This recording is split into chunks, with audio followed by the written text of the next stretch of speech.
தேவனோடு நமக்குள்ள உறவில் நாம் வளருவதற்கு அவரை அறிவிக்க வேண்டும் என்று இந்த வாரப்பாடம் சொல்கிறது. தேவனை அறிவித்தல் என்றால் தேவனை பற்றிய தகவல்களை சொல்வதல்ல, தேவனுக்கும் நமக்கும் இருக்கிற உறவு எப்படிப்பட்டது என்பதை சொல்வதாகும். தேவன் எனக்கு நல்லவராகவே இருக்கிறார் என்கிற செய்தியை நம்மோடு பழகுகிற மற்றவர்களுக்கு சொல்வதுதான் தேவனை அறிவித்தலாகும். இதை யார் வேண்டுமானாலும் செய்யலாம். இந்த புரிதலை நாம் பெற்றுக்கொண்டால் கிறிஸ்துவை ஏற்றுக்கொள்ளுகிற ஒவ்வொருவரும் ஒரு ஊழியக்காரராக இருப்பார் என்பதில் எந்த சந்தேகமும் இல்லை. அவருடைய அன்பை சொல்ல சொல்ல தேவனோடுள்ள உறவில் நாம் வளருவோம். அதே சமயத்தில் அவரை போன்று நாம் மாறி மனிதரையும் நேசிக்கிறவர்களாக மாறுவோம். ஜெபம் பண்ணுவோம். சர்வலோகத்தையும் நீரே ஆளுகிறீர் என்னும் சுவிசேஷத்தை எல்லோரும் அறிந்து கொள்ள வேண்டும் என்கிற விருப்பத்தோடு இந்த உலகத்தை ஆட்சி செய்து வருகிற எங்கள் நல்ல தேவனே, உம்முடைய ஆளுகை எத்தகையது என்பதையும் நீர் எப்படிப்பட்டவர் என்பதையும் புரிந்து கொள்வதற்கு எங்கள் கண்களை இந்த நாளிலே திறந்தரல வேண்டுமாய் எங்கள் அருமைநாதர் இயேசு நாமத்தில் வேண்டுகிறோம் பரமபிதாவே. 1991 ஏப்ரல் மாதம் 30 இந்திய பெருங்கடலில் ஒரு புயல் தோன்றியது. அது வங்காளதேச கடற்கரையை தாக்கியது. அங்கே இருந்த உஹியா என்னும் ஒரு கிராமத்தில் இருந்த ஒரு குழந்தை கடலுக்குள் இழுத்துச் செல்லப்பட்டது. அந்த குழந்தை தண்ணீரில் மூழ்கி இறந்திருக்க வேண்டும். ஆனால் ஒரு டால்ஃபின் அந்த குழந்தையை பார்த்தபோது அந்த குழந்தையை தண்ணீர் மட்டத்திற்கு மேலாக தூக்கி பிடித்து கொண்டு கரையை நோக்கி நீந்த ஆரம்பித்தது. உஹியாவிலிருந்து 18 மைல்கள் அப்பால் இருந்த ஒரு கரையை அடைந்தது. டால்ஃபின் ஒரு குழந்தையை தூக்கி கொண்டு வருவதை பார்த்த அந்த மக்கள் ஓடி சென்ற அந்த குழந்தையை வாங்கினார்கள். குழந்தையை மருத்துவமனைக்கு கொண்டு சென்றார்கள். சிகிச்சை கொடுத்தார்கள். நல்ல சுகமாகி அந்த குழந்தை வளர ஆரம்பித்தது. கொஞ்சம் கற்பனை பண்ணி பார்ப்போம். நீங்கள் தான் அந்த குழந்தை என்று நினைத்துக் கொள்ளுங்கள்.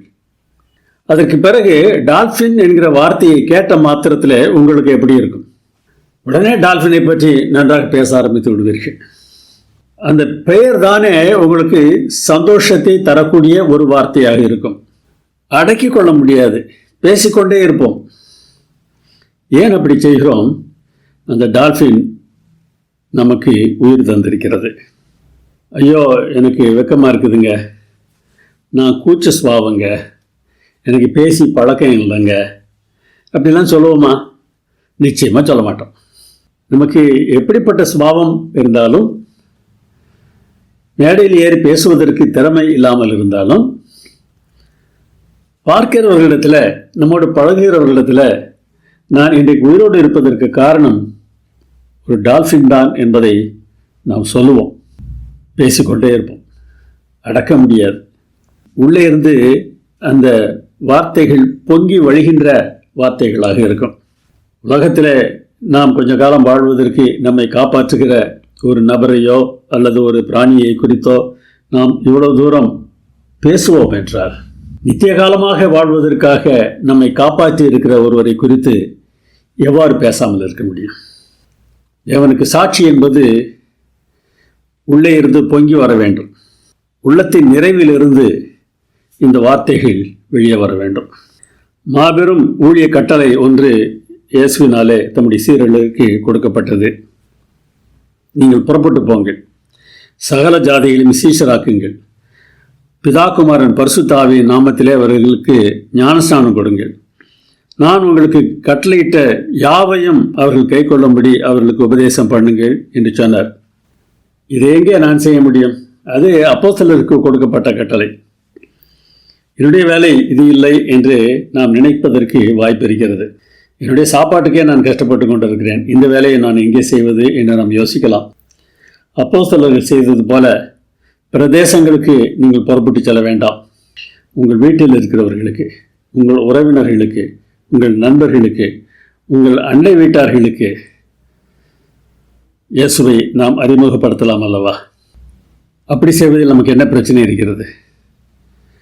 உண்மையான சாட்சி பகிர்தல் என்பது வேத வசனங்களை திறமையாக பேசுவது இல்லை, வசனங்களுக்கான விளக்கத்தை சொல்வதில்லை, தீர்க்க தரிசனம் இப்படி நிறைவேறியது என்றெல்லாம் சொல்வது இல்லை. தேவன் உங்கள் வாழ்க்கையில் செய்திருப்பதை நீங்களே நேரடியாக பகிர்ந்து கொள்வதாகும். உங்கள் அனுபவத்தை மற்றவர்களுடன் பகிர்ந்து கொள்வதுதான் சாட்சி பகிர்தல். தேவன் மிகவும் நல்லவர். அவர் நமக்காக செய்திருப்பவைதான் இந்த உலகம் கேட்க வேண்டிய மிகச்சிறந்த செய்தி. நாம் மௌனமாக இருக்க முடியாது, இருக்கவும் கூடாது. இதில் நாம் கற்றுக்கொள்வதற்கு என்று எதுவும் இல்லை. தேவன் எனக்கு செய்தது என்ன என்பதுதான் எனக்கு தெரியுமே. அதை மற்றொருத்தர் சொல்வதற்கு நமக்கு என்ன பிரச்சனை இருக்கிறது?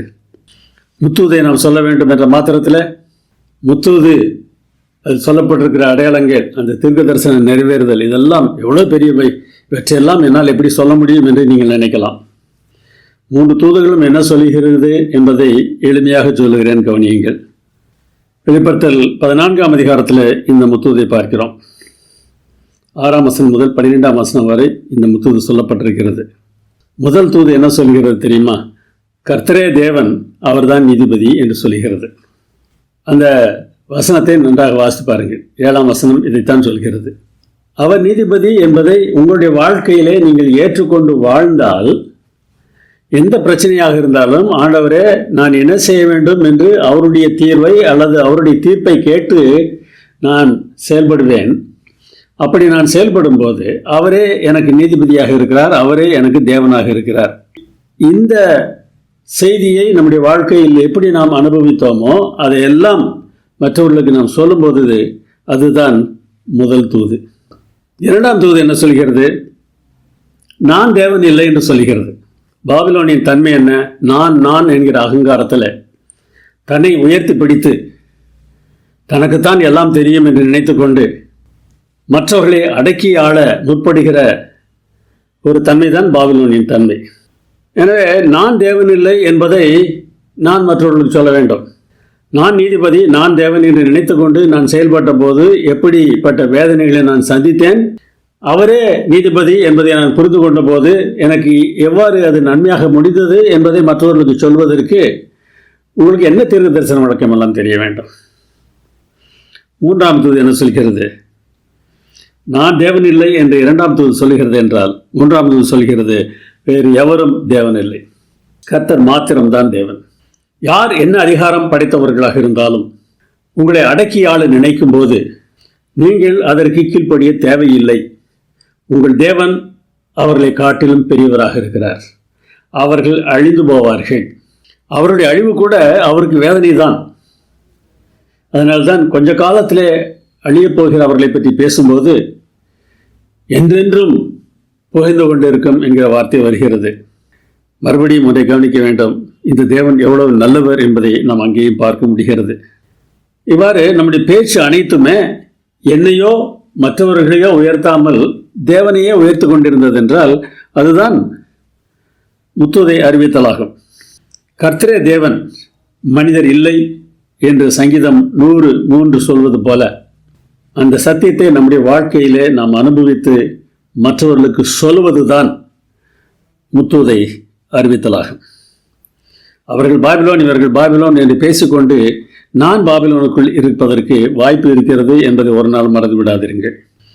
எருசலேம் வாசிகள் பாபிலோனுக்கு அனுப்பப்பட்டார்கள் என்று சகரியா 5ஆம் அதிகாரம் சொல்கிறது. இது தானியேல் காலத்தில் பாபிலோனுக்கு சென்றது இல்லை. திரும்பி வந்த பிறகும் எருசலேமில் வாழ்ந்து கொண்டே பாபிலோனின் மக்களாக வாழ்வதற்கு வாய்ப்பு இருக்கிறது என்பதைத்தான் சகரியா 5ஆம் அதிகாரம் சொல்கிறது. அது என்ன சொல்கிறது? நான் சரியான இடத்தில் இருந்தாலும் சரியான சபையில் இருந்தாலும் பாபிலோனியனாக வாழ்வதற்கு வாய்ப்பு இருக்கிறது. இதில் நாம் எச்சரிக்கையாக இருக்க வேண்டும். நமக்கு மேலே இருக்கிறவர்கள், அதிகாரத்தில் இருக்கிறவர்கள் அல்லது அரசாங்கம் சொல்லுது அதனால் நான் இப்படி செய்ய வேண்டும் என்று செய்கிறவர்கள் மிருகத்தின் ஆளுகைக்குள்ளாகத்தான் இருக்கிறார்கள். இதை நாம் புரிந்து கொண்டு மற்றவரிடத்தில் தேவனை உயர்த்தி பேசும்போது நாம் முத்துதை அறிவிக்கிறோம். நிறைவிலிருந்து பொங்கி வழிதலாகும். பேதுருவும் யோவானும் எருசலேம் ஆலயத்திற்கு சென்றபோது அங்கே ஒரு அற்புதம் செய்கிறார்கள். அவர்களை கைது செய்து ஆசாரியனுடைய இடத்திற்கு கொண்டு வந்து இனிமேல் இயேசுவை பற்றி நீங்கள் பேசக்கூடாது என்று சொல்கிறார்கள். அப்பொழுது அவர்கள் என்ன சொன்னார்கள் என்று பாருங்கள். நாங்கள் கண்டவைகளையும் கேட்டவைகளையும் பேசாமல் இருக்கக்கூடாது. நாங்கள் படித்தவைகளையும் ஆராய்ந்தவைகளும் பேசக்கூடாமல் இருக்க முடியாது என்று சொல்லவில்லை. இன்றைக்கி அப்படி தான் நினைக்கிறோம். நிறைய படிக்கணும், நான் படித்ததெல்லாம் சொல்லணும் அப்படின்னு நினைக்கிறோம். ஊழியம் என்பது நான் என்ன படித்திருக்கிறேன் என்று என்னுடைய மேதாவித்தனத்தை காட்டுவது அல்ல. நான் கண்டது, நான் கேட்டது, என்னுடைய வாழ்க்கையில் நான் அனுபவித்தது, இயேசு என்னுடைய வாழ்க்கையில் செய்வதை நான் பார்த்திருக்கிறேன். அதை சொல்லாமல் இருக்க முடியாது. இயேசு இடத்தில் பேசுகிறார், நான் அதை கேட்டிருக்கிறேன், அதை என்னால் சொல்லாமல் இருக்க முடியாது என்று உள்ளே இருந்து பொங்கி வர வேண்டும். இயேசுவானவர் இன்றைக்கு நேரடியாக இந்த உலகத்தில் ஒரு மனித ரூபத்தில் இல்லாவிட்டாலும் ஆவியானவர் மூலமாக நமக்கு உதவி செய்து வருகிறார். அதைத்தான் பரமேறுவதற்கு முன்னராக சொன்னார், பரிசுத்த ஆவி உங்களிடத்தில் வரும். நான் எப்படி ஒரு தேற்றரவாளனோ அதுபோல அவரும் ஒரு தேற்றரவாளன். அவர் உங்களுக்கு உதவி செய்வார்.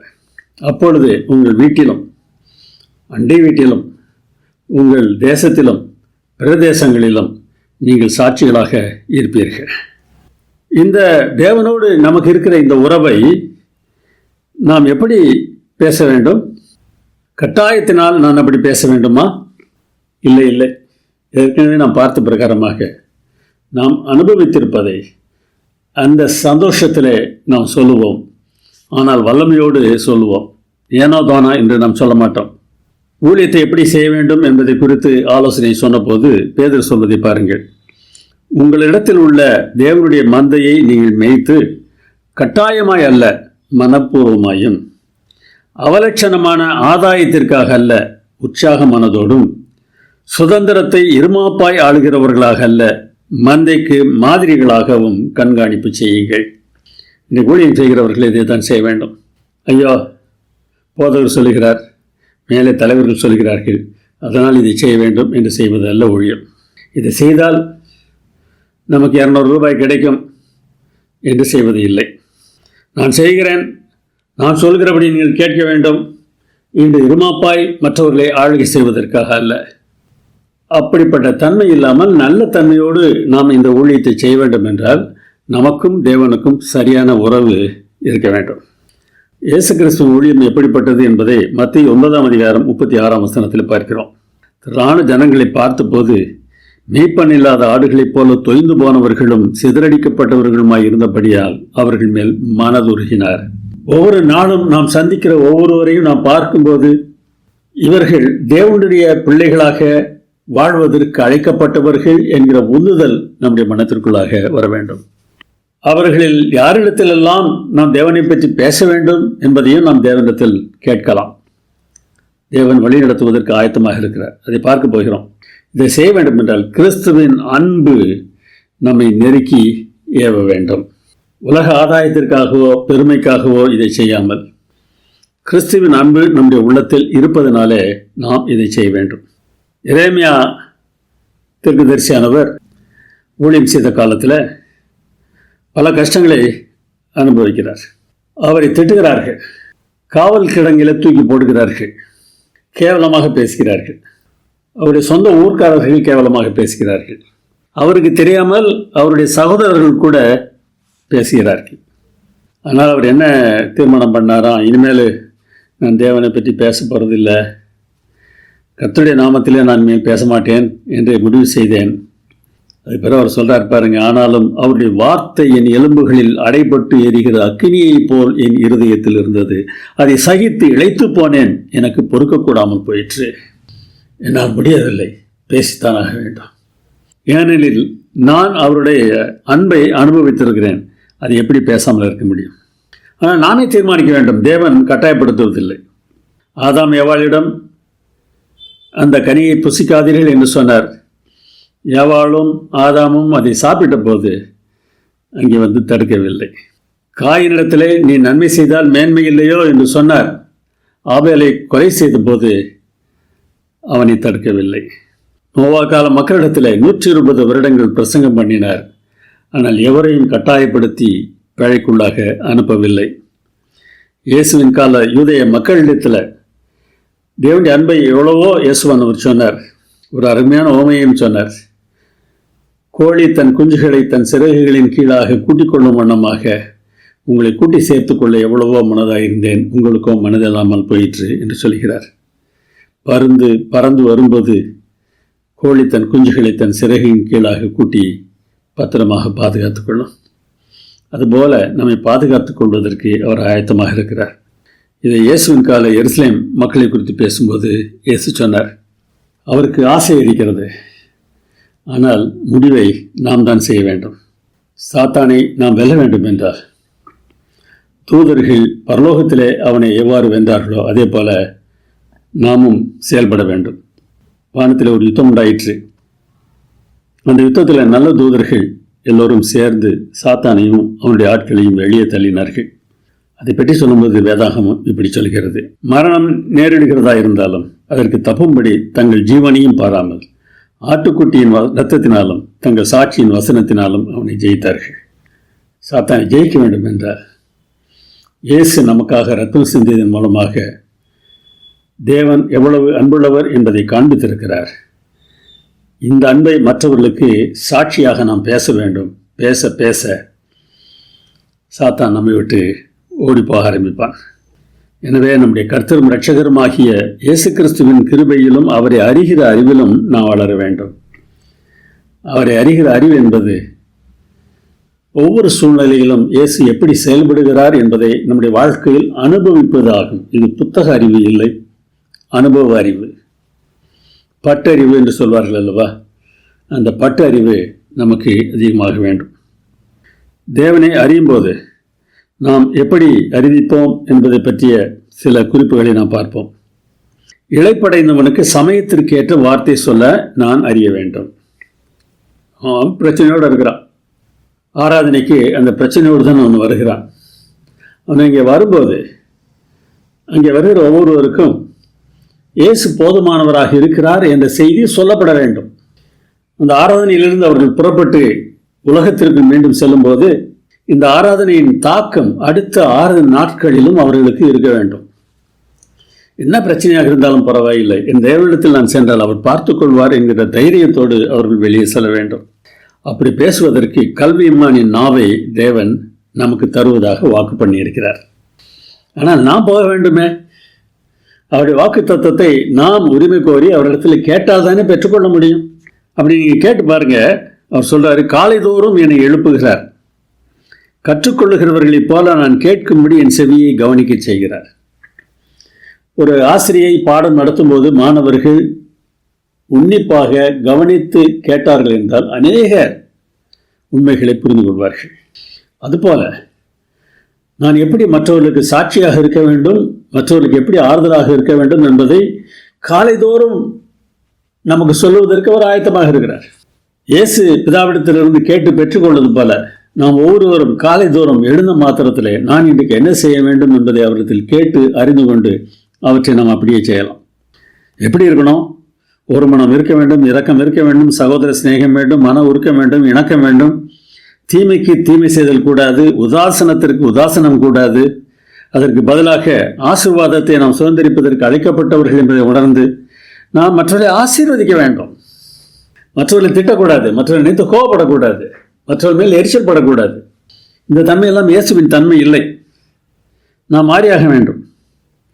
அதனால பேதுரு சொல்றார் பாருங்க, கர்த்தராகிய தேவனை உங்கள் இருதயங்களில் பரிசுத்தம் பண்ணுங்கள். என்ன அர்த்தம்? தேவனை பார்க்கிற பார்வையை நீங்கள் மாற்றுங்க. நீங்கள் நினைக்கிற மாதிரி இல்லை தேவன். அவர் வித்தியாசமானவர். அவர் எவ்வளவு வித்தியாசமானவர் என்பதை வேதாகமத்தில் படித்து தெரிந்து கொள்ளுங்கள். சிலரை அழிக்கிறேன் என்று சொன்னால் அவர் வேண்டவே வேண்டாம் என்று அவரை தள்ளிவிட்டு மற்றவர்களை உபத்திரவப்படுத்துகிறவர்களைத்தான் அவர் அழிக்கிறார். மற்றவர்களை அப்படி அவர் நடத்துவது இல்லை. வேதத்தை படித்து பார்த்தால் அது நமக்கு தெளிவாக புரியும். உங்களில் இருக்கிற நம்பிக்கையை குறித்து உங்களிடத்தில் விசாரித்து கேட்கிற யாவருக்கும் சாந்தத்தோடும் வணக்கத்தோடும் உத்தரவு சொல்ல எப்பொழுதும் ஆயத்தமாயிருங்கள் என்று சொல்லுகிறார். நம்பிக்கை என்று பார்த்த மாத்திரத்தில் நம்முடைய கொள்கையை நாம் நன்றாக அறிந்திருக்க வேண்டும், அதை பற்றி சொல்ல வேண்டும் என்றெல்லாம் நாம் பேச ஆரம்பித்து விடுவோம். ஆனால் நம்பிக்கை என்கிற வார்த்தைக்கு அர்த்தம் இங்கே கொள்கை என்பதல்ல. நம்ம என்ன நம்புகிறோம் அதை நம்பிக்கை என்று சொல்வது சரிதான். நான் நம்புகிற கொள்கையை அதன் அடிப்படையில் நம்பிக்கை என்று நாம் அழைக்கிறோம். நான் இங்கே சொல்லப்பட்டிருப்பது அது அல்ல, எதிர்பார்ப்பு. நல்ல எதிர்பார்ப்பை நான் நம்பியிருக்கிறேன். அந்த நம்பிக்கையை குறித்து, அந்த எதிர்பார்ப்பை குறித்து, இயேசு வரப்போகிறார், இந்த உலகம் அழிந்து இந்த உலகம் நல்லதொரு உலகமாக மாறப்போகிறது, இந்த எதிர்பார்ப்பு நமக்கு இருக்கிறது அல்லவா? அதை குறித்து நாம் மற்றவரிடத்தில் பேச வேண்டும். சாந்தத்தோடும் வணக்கத்தோடும் பேச வேண்டும். அவர் உற்சாகமாக கேட்க தகுந்த விதத்தில், அவர்களுக்கு ஆர்வத்தை தூண்டக்கூடிய வகத்தில் நாம் பேச வேண்டும். பரலோகம் அதற்கு உதவி செய்வதற்கு காத்திருக்கிறது. பிலிப்பு என்ற ஒரு மனிதரை பற்றி அப்போஸ்தலர் 8ஆம் அதிகாரத்தில் பார்க்கிறோம். ஒரு நாள் கர்த்தருடைய தூதன் அவரை பார்த்து, நீ தெற்கே பயணம் செய்து எருசலேமில் இருந்து காசா பட்டணத்திற்கு போகிற அந்த வனாந்திர வழிக்கு போ என்று சொன்னார். இவர் உடனடியாக போகிறார். அங்கே போன பிறகு ஒரு ரதத்தை பார்க்கிறார். ஆவியானவர் இடத்துல பேசுகிறார், அந்த ரதத்திற்கு போ என்று சொல்கிறார். அங்கே போனால் அவர் ஒரு மனிதரை அங்கே பார்க்கிறார். எத்தியோப்பிய நாட்டு மந்திரி. அவர் கையில் ஏசாயா புத்தக சொல்லை வைத்து வாசித்து கொண்டிருக்கிறார். அதன் அடிப்படையில் இயேசு குறித்து அவர் பேசுகிறார். உடனடியாக அவர் ஞானஸ்நானமும் எடுத்து விடுகிறார். அதிக நாட்கள் அதெல்லாம் காத்திருக்கவில்லை. 40 நாட்கள் கூட்டமோ, 20 நாட்கள் கூட்டமோ, 10 நாட்கள் கூட்டமோ எல்லாம் நடத்தவில்லை. ஒருவன் ஞானஸ்நானம் பெறுவதற்கு என்ன தகுதி? அவன் இயேசுவின் சீடனாக வேண்டும். அப்படித்தான் வேதாகமம் சொல்லுது. நீங்கள் புறப்பட்டு போய் சகல ஜாதிகளையும் சீஷராக்கி பிதாகுமாரன் பரிசுத்த ஆவியின் நாமத்தினாலே அவனுக்கு ஞானஸ்நானம் கொடுங்கள். நான் உங்களுக்கு கற்பித்த யாவற்றையும் அவர்களுக்கு உபதேசம் பண்ணுங்கள் என்று ஆண்டவர் சொன்னார். அந்த வரிசை எப்படி இருக்கிறது என்று பாருங்கள். உபதேசம் பண்ணுங்கள், ஞானஸ்நானம் கொடுங்கள் என்று சொல்லவில்லை. சீஷராக்குங்கள், ஞானஸ்நானம் கொடுங்கள் என்று தான் வேதாகமம் சொல்கிறது. அதுதான் அன்றைக்கு அந்த காசா செல்கிற வழியில் நடந்தது. நம்ம சுற்றிலும் இருக்கிற மக்களுக்கு பல விதங்களில் நாம் சாட்சிகளாக இருக்கலாம். நான் கடையில் ஒரு பொருள் வாங்க போகிறேன்னு நினச்சிக்கோங்க. அந்த கடையில், பெரிய கடையில் பணம் கொடுப்பதற்காக காசாளர் பக்கத்தில் நான் நிற்கிறேன். எனக்கு பின்னால் வந்த ஒருவர் கை நீட்டி அந்த பணத்தை அங்கே தான் கொடுப்பதற்கு முயற்சி எடுக்கிறார். ஏனென்றால் அவருக்கு அவசரமாம். பணத்தை கொடுத்து விட்டால் அவர் உடனடியாக கடையை விட்டு வெளியே போய்விடலாமா. எனக்கு கோபம் வருகிறது, ஆனாலும் அடக்கிக் கொள்கிறேன். அவரை முறைத்து பார்க்கவில்லை. அடுத்த நாள் காலையில் என்னுடைய வீட்டில் மாடியிலிருந்து கீழே இறங்கி வருகிறேன். அவர் மாடிக்கு ஏறி வருகிறார். என்னை பார்த்து சிரித்து கொண்டே சொல்லுகிறார், உங்கள் வீட்டுக்கு எதிர்த்த வீட்டில் தான் நாங்கள் நேற்று குடி வந்தோம் அப்படின்னு சொல்கிறாரு. எனக்கு வெக்கமாக போச்சு. ஆனால் ஒரு சந்தோஷம், நல்ல வேளை வாயை திறக்கலை, முகத்தை அவருக்கு முன்னதாக தூக்கி காட்டவில்லை என்கிற எண்ணம் வருகிறது. பயணச்சீட்டு வாங்குவதற்காக ஒரு வரிசையில் நிற்கிறேன். ஒருவர் முந்தி நுழைகிறார். நான் திட்டுகிறேன். ஒருவர் திரும்பி பார்த்து, அவர் ஏற்கனவே அங்கே நின்று கொண்டிருந்தார், சொல்லிவிட்டு தான் போனார் என்று சொல்கிறார். அசல் வழிகிறேன். சொன்னவரை பார்த்தபோது இன்னும் அதிகமாக வேதனையாக இருக்கிறது. ஏனென்றால் அவர் என் சபை விசுவாசி. இனி நான் எப்படி பொறுமையை பற்றி ஆலயத்தில் பேசுவது? யோசித்து பாருங்கள். அவசரமாக ஆலயத்திற்கு வாகனத்தை ஓட்டிச் செல்லும்போது ஒரு வாகனம் குறுக்கே வருகிறது. நான் சற்று தடுமாறி சமாளித்துக் கொள்கிறேன். அவரை திட்டுகிறேன். நான் ஆலயத்திற்கு அவசரமாக போய் கொண்டிருக்கிறேன். எனக்கு நேரம் மிகவும் முக்கியம். இந்த நிலையில் அவன் குறுக்கே வந்தால் என்ன செய்வது? திட்டத்தான் வேண்டும். திட்டுகிறேன். பிரசங்கம் பண்ணுவதற்காக மேடைக்கு ஏறுகிறேன். முதல் வரிசையில் அந்த நபர் உட்கார்ந்திருக்கிறார். நான் எப்படி பிரசங்கம் பண்ணுவேன்? இதை நினைத்து நினைத்து எப்பொழுதும் நாம் நடிக்க முடியுமா? இல்லை. நம்முடைய மனம் மாற வேண்டும். எந்த சூழ்நிலையிலும் கடினமான வார்த்தைகளை பேசாமல் அன்பான வார்த்தைகளை பேசுவதற்கு நான் பழக வேண்டும். கனி இருப்ப காய் கவர்ந்தற்று என்றார் வள்ளுவர். பழம் இருக்கும்போது எதற்காக காயை நாம் பறிக்க வேண்டும்? அதற்கு ஆவியானுடைய உதவி தான் நமக்கு வேணும். நம்ம மாறணும். அடுத்தவங்களை மாற்றுவதெல்லாம் இருக்கட்டும். இது நியாயம், அது நியாயம் என்றெல்லாம் இருக்கட்டும். அதற்கு முன்னராக இயேசுவை போல் நாம் மாற வேண்டும். என் நண்பர் ஒரு பிரச்சனை ஒரு முறை இடத்துல சொன்னார். நான் வண்டியை ஓட்டி கொண்டு போகிறேன். என்னை முந்தி சென்ற ஒரு வாகனம் என்னை சாலையின் ஓரத்திற்கு தள்ளிவிடுகிறது. நான் ஓட்டி சென்ற வண்டியில் 50 பயணிகள் இருக்கிறார்கள். கொஞ்சம் கவனிக்காமல் இருந்திருந்தால் என்னாக இருந்திருக்கும்? ஒருவேளை அவர் மேல் நான் முட்டியிருப்பேன், அல்லது என்னுடைய வண்டி கவிழ்ந்திருக்கும். கோபம் வந்தது. அவரை முந்தி சென்று வழிமறித்தேன். கீழே இறங்கினேன். நேரடியாக அந்த ஓட்டுநரை கன்னத்தில் அறைந்து விட்டேன். இதை சொல்லிவிட்டு அவர் சொன்னார், எனக்கு மனசில் அமைதியாக இல்லை, அதான் உங்களை கூப்பிட்றேன், நான் என்ன செய்கிறது, ஏன் இப்படி எனக்கு கோபம் வருது அப்படின்னு கேட்டார். நான் சொன்னேன், கோத்தோடு நீங்கள் வர்றீங்க, அந்த ஓட்டுநர் இருக்கையில் நான் இருந்திருந்தால் என்ன செய்திருப்பீர்கள் என்று கேட்டேன். ஐயோ, நீங்கள் இருந்திருந்தா என்ன அவசரமாக போகிறீங்களா, என்ன பிரச்சனை அப்படின்னு கேட்டிருப்பேன் அப்படின்னார். அதுதாங்க, நம்மை நேசிக்கிறவர்களிடத்தில் நாம் வேறு விதமாக நடக்கிறோம், நாம் நேசிக்காதவர்களிடத்தில் வேறு விதமாக நடக்கிறோம். மாற்றம் மற்றவர்களிடத்தில் இல்லை, நம்மிடத்தில் வர வேண்டும். நம்முடைய செயல்கள் நாம் யார் பக்கம் இருக்கிறது, நாம் யாருடையவர்கள் என்பதை வெளிப்படுத்த வேண்டும். மற்றவர்களை நாம் எப்படி நடத்துகிறோம் என்பது நம்மை பற்றி சொல்கிறது. நம்முடைய குணாதிசயங்கள் அவருடைய சாயலாக மாறும்போது எல்லா மக்களையும் அவரிடம் இழுக்கிற வகையில் நாம் வாழ்க்கை நடத்துவோம். ஏனென்றால் அவர் நல்லவராயிற்றே சொல்லுவோமா? தேவன் நல்லவர். எல்லா காலங்களிலும் எல்லா சூழ்நிலைகளிலும் என்ன நேரிட்டாலும் தேவன் நல்லவர். நான் அதற்கு சாட்சி. ஒவ்வொரு மனிதரையும் தேவன் எப்படி பார்க்கிறார் என்பதை குறித்து பழைய ஏற்பாட்டில் சில சம்பவங்கள் இருக்கின்றன. வழி தவறிய ஒரு பிள்ளையை பற்றி அவர் பேசுகிறார். இப்ராஹிம் விக்கிரகங்களோடு இணைந்திருக்கிறான், அவனை போகவிடு என்று சொல்கிறார். அவர் தடுப்பதில்லை, ஏனென்றால் அது அவனுடைய விருப்பம். அதனால் அவனை போகவிடு என்று சொல்கிறார். அதுக்காக அன்பான தேவன் அப்படியே விட்டுவிட முடியுமா? சில தண்டனைகளை கொடுக்கிறார். அவர் சொல்கிறார் பாருங்கள், ஓசியா 7ஆம் அதிகாரம் 1ஆம் வசனத்தில், நான் என் ஜனத்தின் சிறையிருப்பை திருப்பும் போதும், நான் இஸ்ரவேலை குணமாக்க விரும்பும் போதும், இப்ராஹிமின் அக்கிரமமும் சமாரியாவின் பொல்லாப்புகளும் வெளிப்படுத்தப்படும் என்று சொல்கிறார். ஆமாம், ஒருவர் திருத்தணும் அப்படின்னு சொன்னால் அவருடைய பொல்லாப்புகள் வெளிப்பட வேண்டிய அவசியம் இருக்கிறது. இஸ்ரவேல், இப்ராஹிம், சமாரியா என்பதெல்லாம் வடதேசத்தை சுட்டி காட்டுகிற வார்த்தைகள். சாலமோனுக்கு பிறகு அந்த தேசம் வடதேசம் தென் தேசம் என்று இரண்டாக பிரிந்தது. வடதேசத்தின் அரசன் இப்ராஹிம் கோத்திரத்தைச் சேர்ந்தவர், எனவே அது இப்ராஹிம் என்று அழைக்கப்பட்டது.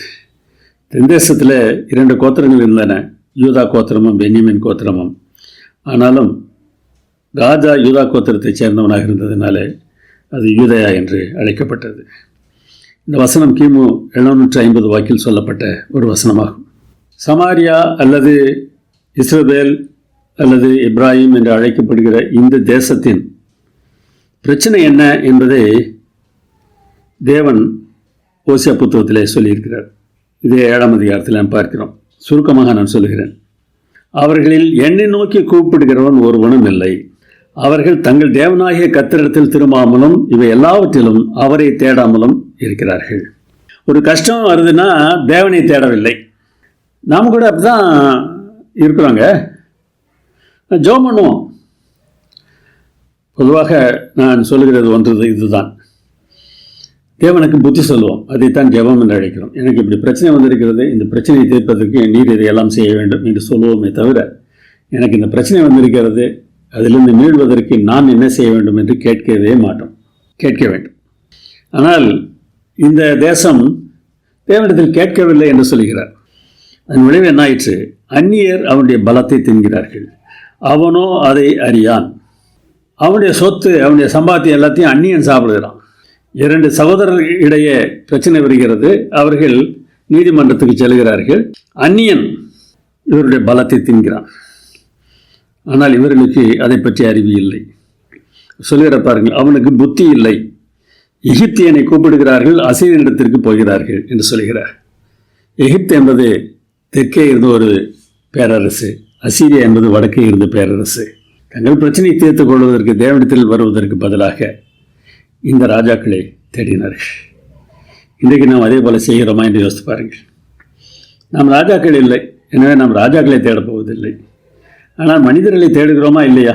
இவரை வைத்து அதை செய்து விடலாம், அவரை வைத்து இதை செய்து விடலாம் என்றெல்லாம் பிரயாசப்படுகிறோம் அல்லவா? அதுக்கேற்ற அளவுக்கு கஷ்டத்தெல்லாம் அனுபவிக்கிறோம்.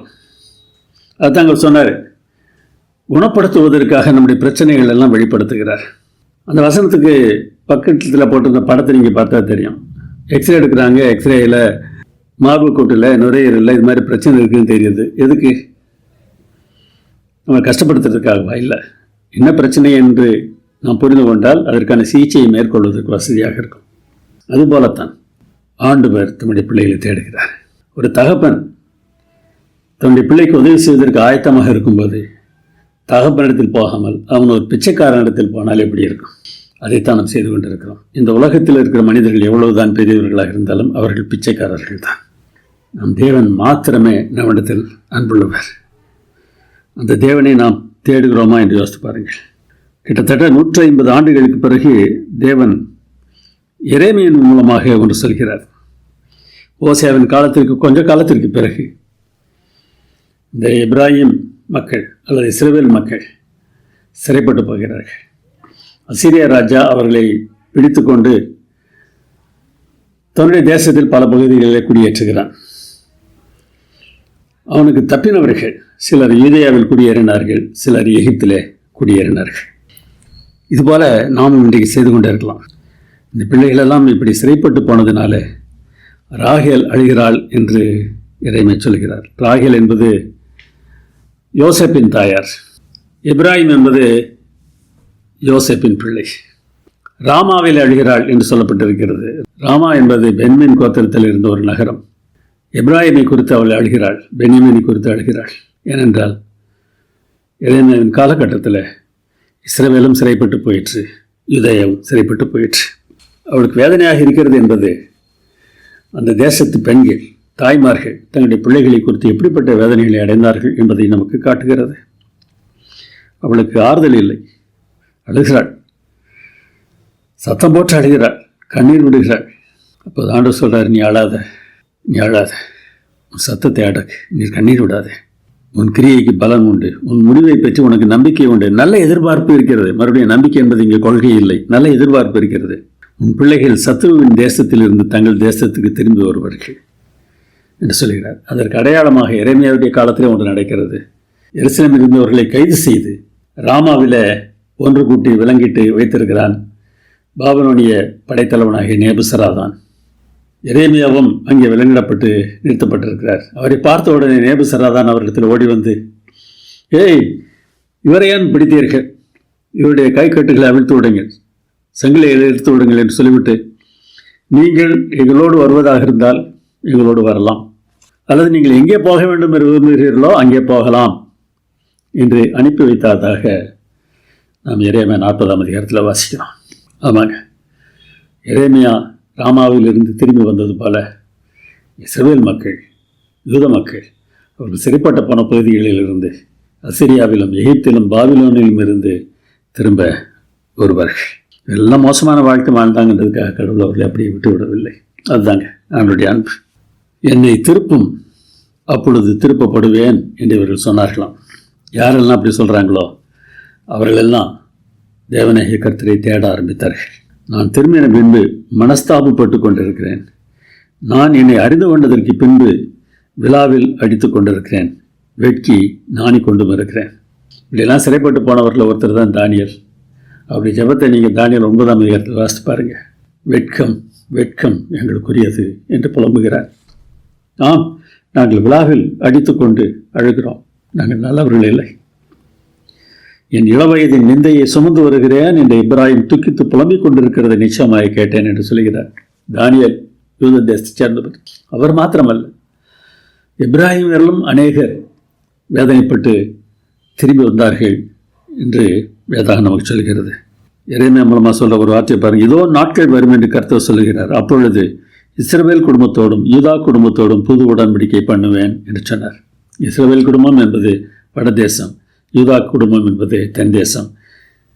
யூதா தேசத்தோடு மாத்திரமல்ல, இஸ்ரவேல் தேசத்தோடும் அவர் உடன்படிக்கை பண்ணுகிறார், புதுப்பிக்கிறார்.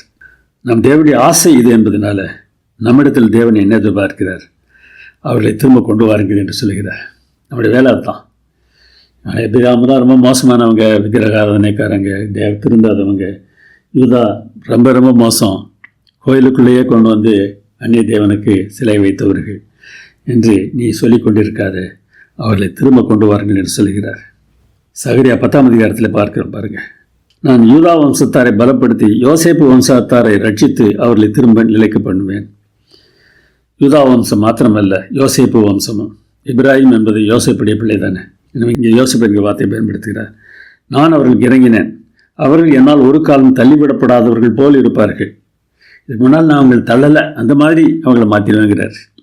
அதாவது உங்களை பார்த்து என்ன சொல்கிறாரு, உங்களை ரட்சிப்பேன், அதுக்கு முன்னால் நீங்கள் பாவமே செய்யாதது மாதிரி உங்களை நடத்துவேன். குத்தி குத்தி சொல்லிகிட்டு இருக்க மாட்டேன், நீ அப்படி செய்ததில்லை இப்படி செய்தலாம் சொல்ல மாட்டேன். நீ பாவம் செய்தது உண்மைதான், ஆனால் எல்லாத்தையும் மறந்துடுவேங்கிறார். நான் அவர்களுடைய தேவனாகிய கர்த்தர், நான் அவர்களுக்கு செவி கொடுப்பேன். எப்ராஹிமர் பராக்கிரமரை போல இருப்பார்கள், அவர்கள் இருதயம் கர்த்தருக்குள் களிகூறும்.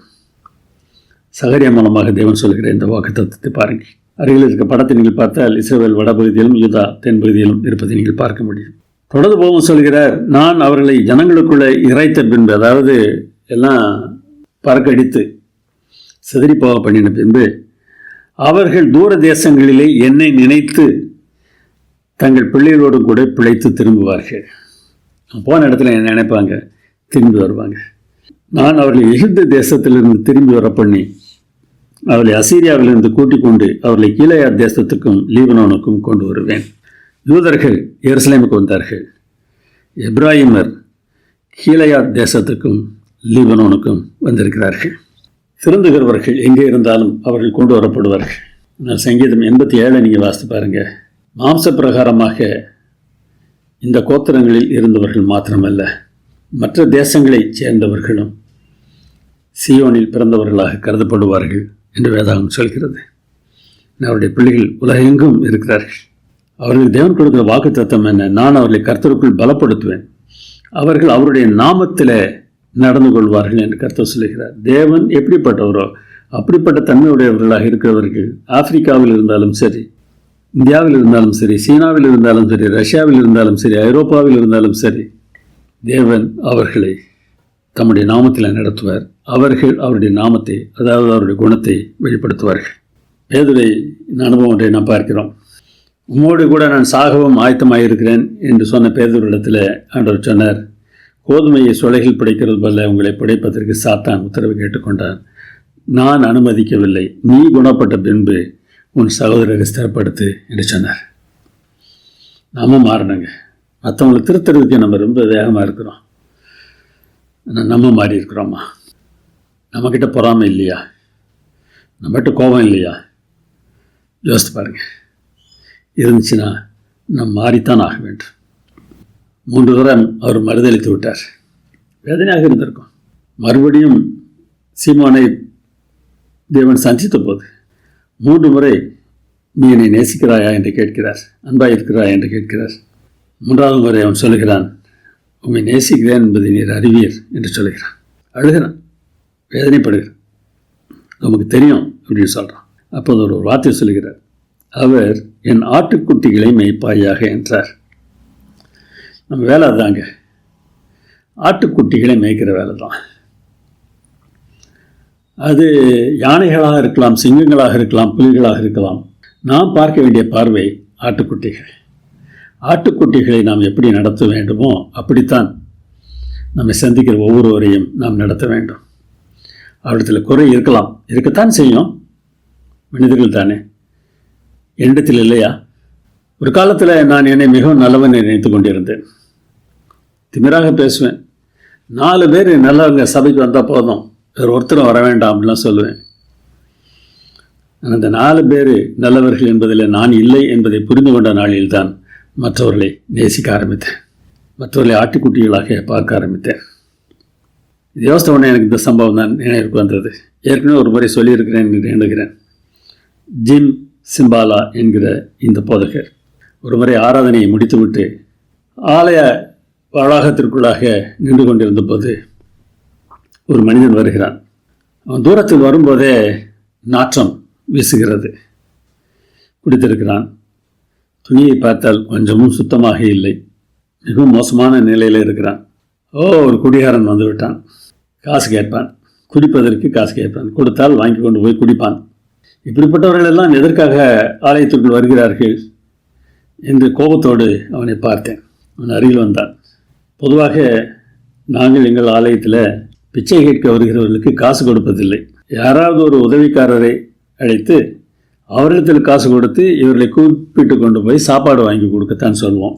ஆனால் யாரை அனுப்புவது? யார் இவனோடு போவார்கள்? எனவே கொஞ்சம் காசு கொடுத்து விடலாம் என்று நான் பணத்தை எடுத்தேன். அதை பார்த்தான். சொன்னான், ஐயா உங்கள் பணம் எனக்கு வேண்டாம். உங்கள் பிரசங்கத்தை வெளியே இருந்து கேட்டுட்டு இருந்தேன். இயேசு கிறிஸ்துன்னு ஒருத்தரை பற்றி சொன்னீங்க, அவர் எனக்கு வேணும். நான் 6 வருஷமாக தெருவில் அலைஞ்சிட்டு இருக்கிறேன். தங்குறதுக்கு வீடு கிடையாது. எப்போது சாவேன் என்று எனக்கு தெரியாது. ஆனால் அதற்கு முன்னராக இந்த இயேசுவை நான் பார்க்க வேண்டும். ஜேம்ஸ் மாலாவுக்கு என்ன சொல்வது என்று தெரியவில்லை. பிச்சைக்காரன் என்று நினைத்தேன். பார்க்க அப்படித்தானே இருந்தான். தேவனுடைய ராஜ்யத்திற்கு வருகிற ஒரு ஆத்மாவா இது? ஐயோ, நான் என்ன தவறு செய்ய இருந்தேன். நாற்றத்துக்கு மத்தியிலும் உட்கார்ந்து அவனோடு பேசினேன். பேச பேச அவனுடைய மனது தெளிவாவதை பார்த்தேன். குளிக்க சொன்னேன், நல்ல சாப்பாடு கொடுக்க சொன்னேன். ஆலயத்தில் ஒரு எடுபடி வேலையை கொடுத்தேன். செய்ய ஆரம்பித்தான். ஒரு நாள் சாட்சி சொன்னான். சாட்சி கேட்ட மாத்திரத்தில் இவன் ஒரு பிரசங்கியாராக இருக்க வேண்டியவன் என்பதை உணர்ந்தேன். எனவே அவனத்தில் கேட்டேன், இவர் ஊழியக்காரனாக வேலை செய்கிறாயா? சரி என்று சொன்னான். படிக்க வைத்தேன். 32 வயது அவனுக்கு. அப்போது படித்தான், படித்து முடித்தான். இப்போது ஒரு இடத்துல ஊழியக்காரனாக இருக்கிறான் என்று சொல்கிறார். மற்றவர்களை நாம் எப்படி பார்க்கிறோம்? ஜெபம் பண்ணுவோம். என் நல்ல பிதாவே, இயேசுவை நான் எப்படி ருசித்திருக்கிறேனோ அப்படியே அவரை மற்றவர்களுக்கு காட்டுவதற்கு எனக்கு உதவி செய்யும். இயேசு நாமத்தில் வேண்டுகிறேன் பரமபிதாவே. ஆமென்.